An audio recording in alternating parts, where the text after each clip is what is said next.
all those Silicon Valley companies from California have their European headquarters here. Google, Facebook, Airbnb. Jay-Z, the rapper, has offices there.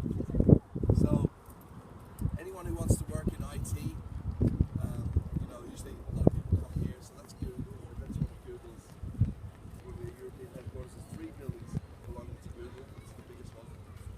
Facebook is in between this building and that checkered building. See the kind of red tinted windows in the gap?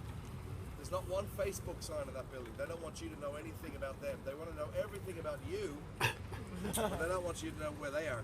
That's where they are, Facebook. They used to be down here on the corner, but they needed more space, so they moved in there, and Airbnb moved in down there in place of them. So all those kind of IT companies, they're all here. Cloud, Apple, PayPal, Microsoft, eBay, you name it, they're here because of our low corporate tax rate. So if you want to retrieve something from the cloud, go to the west of Ireland. That's where all the servers are. Bring a USB key with you, get it back off the cloud. So yeah, because of our stupidly low corporate tax rate, we attract a lot of that sector. So people from all over the world, including the US, if you want to, maybe if you had a job in Silicon Valley in California, you might want to move to Europe for a while. This is where you'd probably come to work for the same company over here. So all of these restaurants and cafes were built with that kind of 20 to 50 something IT demographic in mind, like this H Bar, Wine Bar, Herb Street, lovely restaurant, that used to be called Eli, I forget what it's called now. Really nice restaurant, and a lovely place to sit in the sunshine. Not that you come to Dublin to work on your suntan, but when you get a good day, this is probably the best place to be.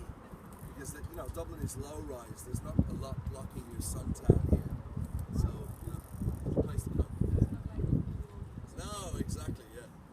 So they have all sorts of water activities and water sports on the weekends. Yesterday they were doing all the wakeboarding, see the graphs down there, the wakeboarding. But these poles are to signify what used to be here, which was a leper colony called Misery Hill. You know leprosy, yeah? Yeah. Okay, this was a leper colony. And did you ever hear the expression, I wouldn't touch that with a 10-foot pole? Or the original expression was, I wouldn't touch that with a barge pole. That's a very famous expression used everywhere. That was coined here, because you have the barges coming in off the Grand Canal. This is where they would offload the grain onto horse and cart. And the poor lepers would come over to the barges when they pulled in, asking for food. And the guys on the boats were so afraid of catching leprosy, they pushed them away with the poles, hence the expression.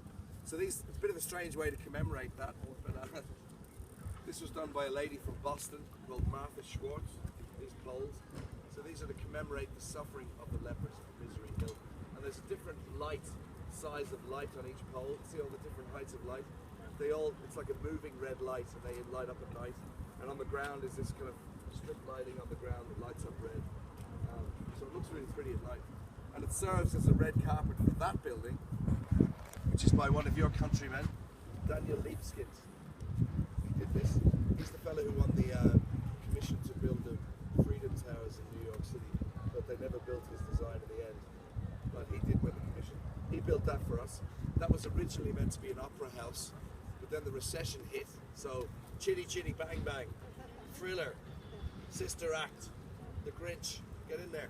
Bums on seats became the priority. It started off very highbrow with the Bolshoi doing Swan Lake. And then they had Chitty Chitty Bang Bang in there a few months later. Just get in there. This place was suffering during the recession. And that building was lying empty for about 5 years.